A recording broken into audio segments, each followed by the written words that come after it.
అందరికీ నమస్కారం. ఈరోజు మనం మాట్లాడుకోబోతున్నది Tollywood top 10 Srikrishna Janmashtami special సినిమాలు గురించి. ప్రతి సంవత్సరం జన్మాష్టమి రాగానే మన టెలివిజన్లలో, మన హృదయాలలో మారుమోగే ఈ అద్భుత సినిమాలే. మరి ఈ జాబితాలో ఉన్న ప్రతి సినిమా ఎందుకు స్పెషల్ అయిందో ఇప్పుడు చూద్దాం. అందులో మొదటిది శ్రీకృష్ణ పాండవీయం. 1966లో ఎన్టీఆర్ గారు శ్రీకృష్ణుడిగా నటించిన ఈ సినిమాలో పాండవుల కథ, కురుక్షేత్ర యుద్ధం, భగవద్గీతను ఉపదేశించి అన్నీ అద్భుతంగా చూపబడ్డాయి.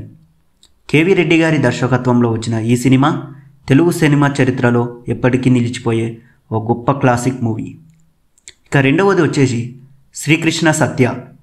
1972లో ఎన్టీఆర్ గారు శ్రీకృష్ణుడిగా, జయలలిత గారు సత్యభామగా నటించారు.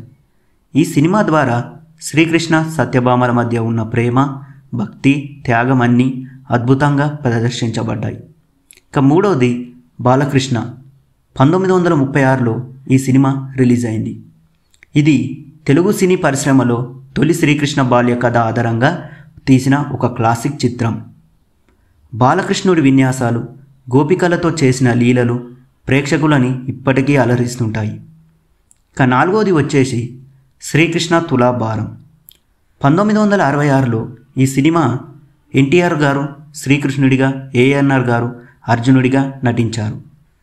రుక్మిణి సత్యభామల మధ్య జరిగిన తులాభారం ఘట్టంలో ఇందులో ముఖ్య ఆకర్షణ.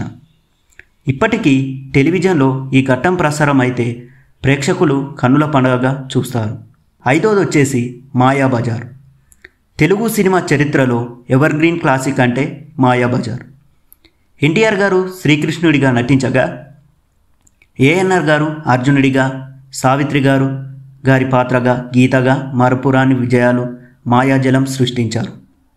ప్రతి జన్మాష్టమికి ఈ రోజున తప్పకుండా ప్రసారం చేసే సినిమా ఏదైనా ఉందంటే అది మాయాబజార్. ఇక ఆరోది వచ్చేసి శ్రీకృష్ణ విజయము. 1971లో ఈ చిత్రం విడుదలయ్యింది. బాలకృష్ణుడిగా బాల్యం నుండి కురుక్షేత్ర యుద్ధం వరకు కథను అద్భుతంగా చూపించిన సినిమా ఇది. ఈ సినిమాలో సంగీతం, భక్తి వాతావరణం ప్రేక్షకుల హృదయాలను కదిలేస్తాయి. ఇక ఏడవది వచ్చేసి పరమాత్మ. 1965 శ్రీకృష్ణుడి లీలలు, భక్తిభావాలు, దివ్యవత్వం అనే ఒకే ప్రేమలో చూపిన సినిమా పరమాత్మ. ఈ చిత్రంలోని పాటలు కూడా భక్తిని నింపుతాయి. ఇక ఎనిమిదవ వచ్చేసి కురుక్షేత్రం. 1977లో ఈ సినిమా రిలీజ్ అయింది. ఇక ఈ సినిమాలో శ్రీకృష్ణుడు అర్జునుడికి సారథిగా నిలిచిన భగవద్గీత ఉపదేశం ఇచ్చే ఘట్టం చాలా ప్రభావవంతంగా చూపబడింది. భక్తి, ధర్మం, యుద్ధం అనే ఒకే వేదికపై చూపించిన అద్భుతమైన చిత్రం కురుక్షేత్రం. ఇక తొమ్మిదవది వచ్చేసి దానవీర శూరకర్ణ. 1977లో ఈ సినిమా రిలీజ్ అయింది. ఇక ఈ సినిమాలో కూడా మన ఎన్టీఆర్ గారే 3 పాత్రలు పోషించారు. శ్రీకృష్ణుడు, కర్ణుడు, దుర్యోధనుడు. ఇది తెలుగు సినీ చరిత్రలోనే అత్యంత గొప్ప ప్రదర్శనలో ఒకటి. శ్రీకృష్ణుడు పాత్రలో ఎన్టీఆర్ గారు ఆరాధనీయమైన నటన ఇప్పటికీ జనాల హృదయాలను నిలిచిపోయింది.